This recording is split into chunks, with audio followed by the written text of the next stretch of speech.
ilikuwa imesambaa kwa nguvu kubwa sana, ilibidi sasa kanisa Katoliki waitane. Na ukumbuke mambo haya Martin Luther aliyefanya mnamo mwaka 1100. Hilo ni baraza ambalo linahusika kutatua migogoro fulani fulani, kurekebisha mambo fulani fulani ambayo hayajakaa sawa sawa kikanisa. Kwa hiyo wakakusanyika, akili hata haikutimia ili kuweza kufanya maamuzi yao.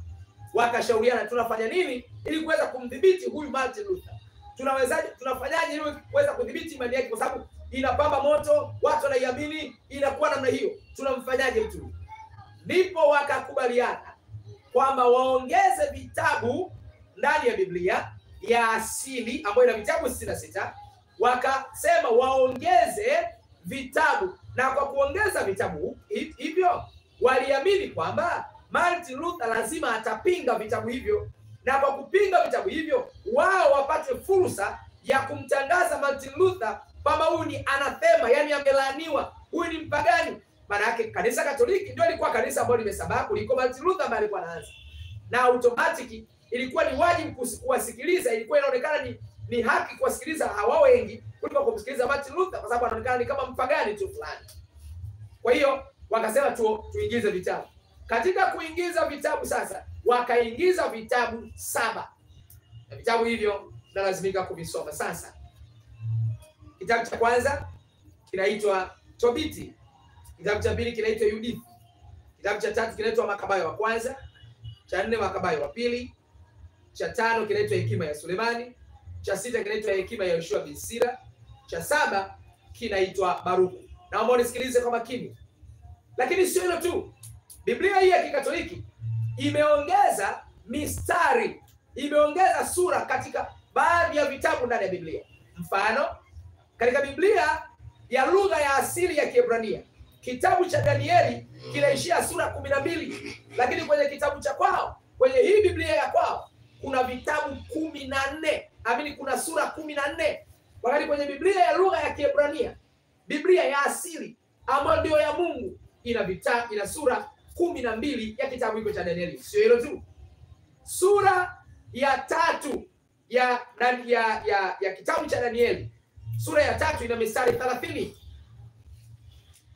Ina mistari 30. Sura ya 3 ina mistari 30. Lakini hii Biblia hii ya Kikatoliki ina mistari 90. Sio hilo tu, sio hilo tu. Kitabu cha Esther, kitabu cha Esther kina mwishoni, sura ya mwisho ni sura ya 10. Sura ya mwisho ni sura ya 10 ambayo ina mistari 3 tu. Ina mistari 3 tu. Ina mistari 3 peke yake. Ngoja tuangalie kwa haraka hapa.